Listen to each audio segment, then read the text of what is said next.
स्वागत है दोस्तों आप सभी का लर्नर्स के यूट्यूब चैनल पर। तो दोस्तों आज मैं बताने वाला हूँ स्प्लिटिंग द मिडिल टर्म को कैसे सॉल्व करा जाता है और जो रूट्स कैसे निकाले जाते हैं। इसको हम अगर इक्वेशन की तरह देखा जाए तो वो हो जाता है मेरे पास रूट्स की वैल्यू हो जाती है, उसको हम फैक्टराइजेशन मेथड से भी नाम दे देते हैं। दोनों नाम से मेथड सेम है, नाम अलग अलग है। तो इसमें करते क्या है, देखो हमें क्या करना है, हमें मिडिल टर्म को स्प्लिट करना है। ठीक है, स्प्लिटिंग द मिडिल टर्म से मतलब स्प्लिट करना है, अलग अलग करना है। कैसे अलग करना है, दो हिस्से में करना है। ठीक है, तो एक क्वेश्चन समझ लेते हैं कैसे करना है।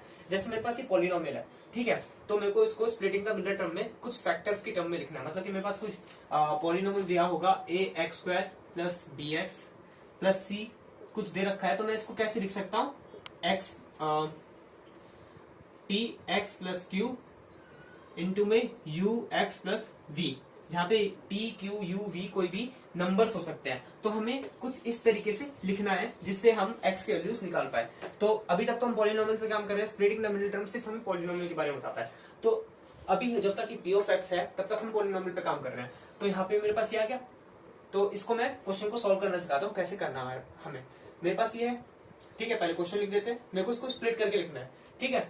तो कैसे करेंगे, मेरे को सबसे पहले फोकस करना पड़ेगा जो यहाँ पे सबसे कांस्टेंट नंबर होगा, यहाँ पे जो कांस्टेंट नंबर होगा और जो x स्क्वायर का कोफिशिएंट होगा, उन दोनों को मेरे को मल्टीप्लाई करना पड़ेगा। यहाँ पे 6 है और 6 को मैं अगर 1 से मल्टीप्लाई करूं तो क्या आएगा, मेरे पास 6 आ गया। ठीक है, अब मेरे को फोकस करना पड़ेगा, मेरे को सोचना पड़ेगा कि 6 को मैं और कैसे कैसे बना सकता हूँ। ऐसे कौन कौन से दो नंबर है, मेरे को हर चीज में से दो नंबर के मल्टीप्लीकेशन देखने हैं जिससे 6 आ सकता है। तो एक तो 6 इंटू 1 6 आ गया, एक 1 इंटू 6 6 आ गया, तो हम दोबारा तो लिखेंगे नहीं।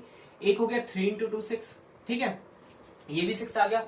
और हम 6 कैसे बना सकते हैं, नेगेटिव नेगेटिव पॉजिटिव होता है, तो उस वे में भी हमें सोचना पड़ेगा। तो उस वे में अगर सोचेंगे तो -6 इंटू -1 इजिकल टू भी 6 होता है। और अगर यहाँ से मैं -3 इंटू -2 करूं तो भी 6 होता है। ठीक है, तो मेरे पास ये 4 तरीके हैं जहां से मेरे पास दो नंबर के मल्टीप्लीकेशन 6 आ सकते हैं। इससे ज्यादा और कोई वे नहीं होंगे। रूट वूट की बात नहीं कर रहा, सिंपल हमें नंबर्स की बात कर रहे हैं, जो नेचुरल इंटीजर्स की बात हो रही होती है। अगर नेगेटिव नंबर में देखा जाए तो अगर मेरे ये कैसे पता लगेगा कि मेरे को एक नेगेटिव साइन लगाना है, दोनों नेगेटिव साइन लगाना है। एक तो आपको मल्टीप्लीकेशन से समझ आएगा कि कांस्टेंट और इसका मल्टीप्लीकेशन, और एक और चीज से समझ सकते हो कि जो ये 5 है ना, ये पॉजिटिव होना चाहिए। अब हम इस पे फोकस क्यों कर रहे हैं, अब देखो मेरे पास ये मल्टीप्लीकेशन आ गए। अब मुझे इनमें से कोई एक ऐसा सिलेक्ट करना पड़ेगा पेयर जिसमें कोई भी दो नंबर का सम जो है वो 5 आ जाए। मेरे को 5 कैसे, मतलब कि मिडिल टर्म 5 आ जाए। तो मतलब कि अगर यहाँ पे मेरे पास दो नंबर है, ये दो नंबर का मल्टीप्लीकेशन तो 6 आ गया। अगर मैं इन दोनों को ऐड करता हूँ, क्या वो 5 आ रहा है, नहीं आ रहा, तो ये पेयर नहीं लेंगे। ठीक है, ऐसी अगर मैं इन दोनों को सम करूं तो मेरे पास 5 आ रहा है, नहीं आ रहा, -6। अगर मैं इन दोनों को सम करूं तो -6 प्लस -1, तो ये आ गया -6 -1 इजिकल टू -7, और ये इक्वल नहीं है 5 के, तो ये वाला पेयर भी नहीं लेंगे। ठीक है, ऐसी -3 और -2 की बात करूं तो मैं इन दोनों को सम करूंगा तो -5 आएगा। -5 ये मिडल वाली टर्म है, इसके इक्वल तो आ नहीं रहा, तो ये क्या होगा, ये भी पेयर कट गया। और यहीं पे अगर मैं बात करूं 3 इंटू 2 का, 3 और 2 सम क्या आ रहा है, 5 आ रहा है, तो मैं ये पेयर लूंगा। तो अब मेरा अगला काम क्या होगा, ये मैंने स्प्लिट कर दिया, तो मेरा फोकस आ गया, मैंने एक ऐसा दो नंबर ढूंढे जिनका मल्टीप्लीकेशन तो 6 आ रहा है, प्रोडक्ट तो 6 आ रहा है, पर सम करने पे मिडिल टर्म आ रही है। तो मैं क्या करूंगा, जो ये 5 है इसको मैं कैसे लिख दूंगा, 3 प्लस 2 में।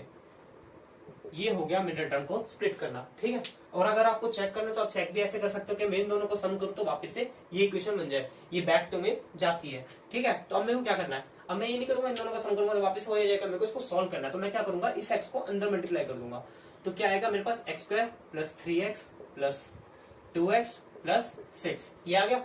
अब मेरे पास यहाँ पे आ गई 4 टर्म्स, तो अब मैं क्या करूंगा, कोई भी दो टर्म को सिलेक्ट कर लूंगा, कोई भी दो टर्म। ठीक है, मोस्टली फोकस करना कि स्टार्टिंग की दो टर्म को सिलेक्ट करना, हमेशा यही करना है। वो तो मैंने वैसे ही बोल दिया, कोई भी दो टर्म, वो अपने कन्वीनियंस से होता है।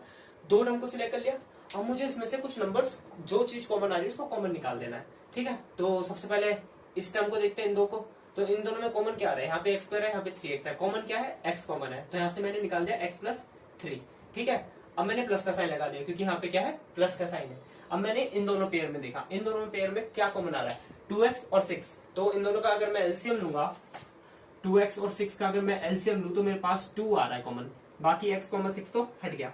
ठीक है, तो 2 कॉमन आ गया, तो मैंने 2 कॉमन लिया और यहाँ पे आया x प्लस 3। ठीक है, तो यहाँ पे मेरे पास 4 टर्म थी, अब मेरे पास कितनी टर्म बच गई, 2 टर्म बची है। ठीक है, तो अब मैं क्या करूंगा, इन दोनों टर्म में से कॉमन निकालूंगा। अब इन दोनों टर्म में से कॉमन क्या आ रहा है, देखो ये x प्लस 3 है, ये एक नंबर है, x प्लस 3 भी एक चीज है, तो इसको मैं कॉमन निकाल दूंगा। तो यहाँ से मैंने x प्लस 3 को कॉमन लिया। अब क्या बचेगा मेरे पास, देखो इस वाली में से अगर मैं x प्लस 3 हटा दूं तो क्या बचेगा मेरे पास, x बचेगा, तो x लिख दिया। ऐसे में अगर इसमें से x प्लस 3 हटा दूं तो मेरे पास क्या बचेगा, 2 बच गया। तो ये तो मेरे पास आ गया p ऑफ x को लिखने का तरीका। ठीक है, अभी तक हमने पॉलिनोमियल को सॉल्व करना सीखा है, ये होता है पॉलिनोमियल को सॉल्व करना। अब बात आती है इक्वेशन पे। इक्वेशन और पॉलिनोमियल में क्या डिफरेंस होता है ये भी आपको पता होना चाहिए। देखो पॉलिनोमियल तो पॉलिनोमियल होता है, पॉलिनोमियल की अभी मैंने डेफिनेशन पिछली वीडियो में बता रखी है, पॉलिनोमियल होता कैसा दिखता है। ठीक है, जैसे ही ये पॉलिनोमियल 0 के इक्वल आ जाए तो वो बन जाती है इक्वेशन। इक्वेशन बोलते हैं कोई भी पॉलिनोमियल जो 0 के इक्वल आ जाता है ना, वो इक्वेशन हो जाती है। और जो x की वैल्यू आ रही है वो होता है रूट्स। तो मेरे को अगर इसके रूट्स निकालने हैं तो यहाँ से आगे मेरे पास मुझे क्या करना पड़ेगा, p ऑफ x को 0 लिखना पड़ेगा। और यहाँ से मेरे को मतलब कि मेरे को क्वेश्चन क्या दे रखा होगा, ऐसा कुछ दे रखा होगा। मेरे से बोला जाएगा मेरे को यहाँ से x की वैल्यू निकालो स्प्लिटिंग द मिडिल टर्म के मेथड से। तो यहाँ से मैं सॉल्व करना शुरू करूंगा। तो मेरे पास क्या है, p ऑफ x क्या है मेरे पास, x प्लस 3 इंटू में x plus 2 is equal to में 0। ये चीज गिवन थी। अब क्या करना है, मेरे को x की वैल्यू निकालनी है। तो मेरे पास कोई दो नंबर का मल्टीप्लिकेशन कब 0 हो सकता है, या तो फिर पहला नंबर में 0, दूसरा नंबर 0, या दोनों 0। तो मैं दोनों पे सॉल्व करने बैठूंगा, तो दोनों को सॉल्व करूंगा तो मेरे पास क्या होगा। ठीक है, इसमें फोकस करते हैं। या तो फिर मेरे पास क्या होगा, x plus 3 is equal to 0 होगा, या तो फिर मेरे पास x plus 2 is equal to 0 होगा। तो दोनों फैक्टर को 0 के ऊपर पुट करेंगे और यहाँ से x की वैल्यू निकाल देंगे। यहाँ से x की वैल्यू -3 आ जाएगी और यहाँ से x की वैल्यू आ जाएगी -2। तो ये आ गए रूट्स या जीरोस। इन्हें हम रूट्स भी बोल सकते हैं या जीरोस बोल सकते हैं।